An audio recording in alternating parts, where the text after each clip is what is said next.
Hello, ladies and gentlemen, and welcome to Photo Finds for November 25th, 2014. I'm your host, Nick Russo. Thank you so much for stopping by this week. We're going to go ahead and get started at the Artegon Marketplace. This is the new shopping destination that replaced Festival Bay Mall. I did a cover of the media preview several weeks ago, but the grand opening and the ribbon cutting ceremony was just this past week, and we were there to attend it. Since the last time I gave you that media preview, they have put some giant Artegon letters up here, in the front. This is the Great Hall entranceway, and it spells out Artegon, and it is surrounded in some lights there, some LED lights. Now, there was a line forming outside of the door. There were several news crews there, of course, and this was the stage that they had set up out here. The mayor of Orlando talked, and the owner of the actual project spoke as well. They had some performers there, some entertainment. They had some stilt walkers as well as some puppeteers with these giant puppets. They had this guy up here on the unicycle, and then from Universal Studios, they had the Blues Brothers in attendance in their normal character. All right, this is the actual map or guide to the Artegon Marketplace. Experience Unique is their slogan. This is the Sky Trail kiosk where you can go and get some information on it as well as pay for your experience on the Sky Trail. And these are the belts, or the clip-on harnesses, I should say, that you would wear. They have them in several sizes, so you clip yourself on and you can experience the Sky Trail. And there's an actual wide shot of the completed Sky Trail. Alright, now we just made our way around to some of the booths there. We did check in and kind of got a feel for all of the booths they had there. One of the ones I wanted to show you is one of my favorite things that I saw at the Artegon Marketplace, and this booth was called Simply Savory. I picked up some of the Southwest Jalapeno Chipotle dip, and it was just kind of some dry mixes that you mix in with sour cream and mayonnaise. It's kind of a simple concept, but a lot of people there were buying these products, so this was one of my favorite booths at the whole marketplace. Now, some of the booths have not been occupied yet, whether the tenants just didn't show up on time or they haven't even started a lease with the Artegon Marketplace. But my expectation was, and I think they expected as well, to fill all of these boutiques and booths by the time grand opening had come around, but some of these are still empty. Now, there are some brick and mortar businesses around the area as well. The booths and the boutiques area, that's what they call the village, but surrounding the village are some brick and mortar establishments. Pepper Place is this place we're looking at here, and they have all kinds of hot sauces and things like that. Alright, now that was just a few pictures from the Artegon Marketplace. We're heading over to City Walk now, where the NASCAR Sports Grill has closed a few weeks ago, but now they're actually starting demolition work on whatever is coming in its place, and they are moving very quickly. They had a excavator here. I don't know what you call that vehicle, bulldozer, I guess, and they were just tearing down the entire gift shop. So it is coming down very quickly, and as we come around the corner over here, you can see that they actually have gutted the dining area itself. And this is from a few days ago, but I was just there today, and they are gutting it really quickly, and whatever's going in its place will be there sooner than later, I would imagine. Heading into Universal Studios itself, I wanted to show you one quick thing, and that is that Fear Factor Live has come back. It was down for a little while after Halloween Horror Nights as they tore down the set and got Fear Factor back and ready to go for its regular showings. All right, now leaving Universal, and we're heading over to Epcot in Disney World, of course, and it is Christmas time here in Epcot, yes indeed, and they have a Mickey and Minnie topiary that greets you as you come on in.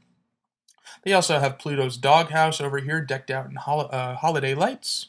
And around the corner from that, some characters from Bambi, Thumper, and the Skunks. I don't know his name. But around the corner from that, they have Stitch from Lilo and Stitch, and he's taken a big old bite out of the Holidays Around the World sign here in the garden.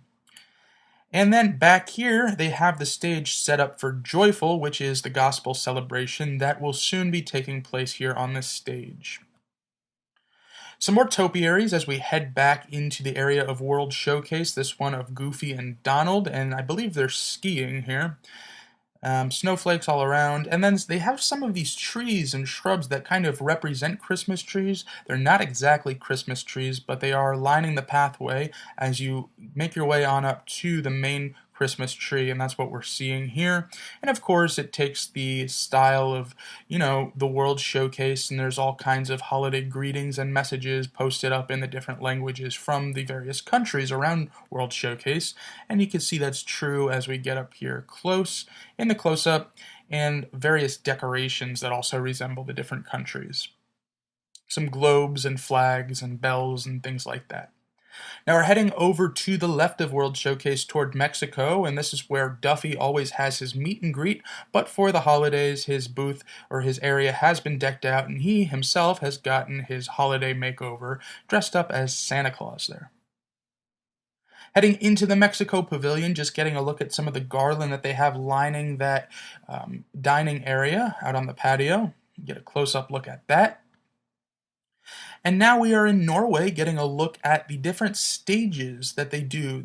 So let me tell you what goes on here during the holidays if you don't know. Each country, well most of them anyway, will have a storyteller that will come out at various points during the day and explain what that country's traditions are for their holidays that are celebrated there. In this case, this is the Norway stage.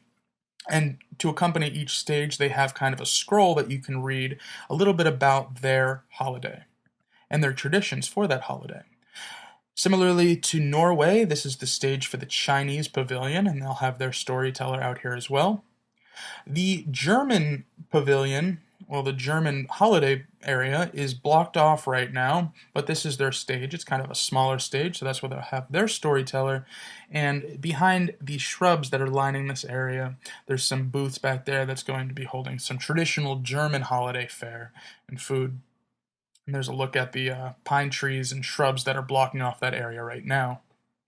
Now we are in the German actual pavilion that is always at World Showcase, and they just have some additional decorations up here lining the buildings that already exist.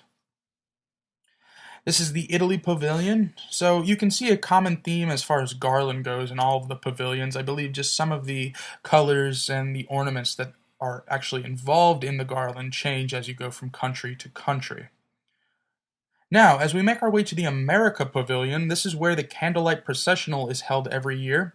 If you don't know what the Candlelight Processional is, it is a very festive show that is held on various nights, and guest, usually celebrity narrators, will tell the story that accompanies the show, and there are also songs that are sung by choirs. They bring in choirs from different schools and clubs all around the country. And I actually attended a high school that got invited to the Candlelight Processional one year, I believe in 2008 or 9. I didn't wind up going myself, but yeah, that was a kind of cool experience. Alright, and this is the stage. It's not fully set up because the event actually is some ways away, about a week or so. Alright, and now this is the main tree that they have in the America Pavilion. Christmas tree, just your traditional Christmas tree. And also in the America Pavilion is where you can meet Santa Claus, so they have his area set up over here, but it's blocked off by some rolling planters. And they also have some concession booths up here. A little advertisement for Santa's Village. And now we're in the Morocco Pavilion, just getting a look at their stage that they have over here. A lot of kind of muted colors are surrounding the Morocco stage. This is the France stage, so if I'm not mistaken, the storyteller that comes out in France, his name is Pierre Noel? Okay. Might have that wrong. So France, oh, and look, it says it right there, Pierre Noel, Father Christmas. All right, saved myself on that one. And as we cross the bridge from France over into the rest of World Showcase, they have some peppermint and candy cane decorations over here. This is the only place in the entire World Showcase, or Epcot for that matter, that I saw peppermint decorations. And I thought to myself for a moment, are peppermints and candy canes an origin or a product of France? And I looked into it, and they're not. So I was just wondering why these candy canes decorations are over here only. But anyway, moving on, we're heading into the England pavilion, and over here is where they have some decorations themed to the holidays, but they have this tea kettle here pouring some tea. There's a close-up on that. And then some additional garland going over atop the pub there. Now making our way into the Canada pavilion, they have some reindeer, or they're moose. They could either be reindeer or moose, but they're over here in some holiday lights. Heading over into the trader store that is close to the entrance of World Showcase, just getting a look at some of the merchandise that they have available for sale for the holidays, some table settings, some ornaments. These are all themed to the various landmarks from all 4 Disney parks. They have these new Mickey and Minnie nutcrackers, and these are kind of themed to the whole retro, like 60s, 70s feel of Mickey and Minnie Mouse, and that's kind of their theme for this year's holiday decorations. So you can see this more classic Mickey-looking design on these pillows here. And then again on those nutcrackers, a very close-up shot on those nutcrackers. And then the last thing we'll see here is kind of a serving tray for all of your holiday feasts. All right, ladies and gentlemen, that is going to do it for us this week in Photo Finds for November 25th, 2014. I'm your host, Nick Russo. Thanks so much for watching, and until next time, have fun, guys. Bye.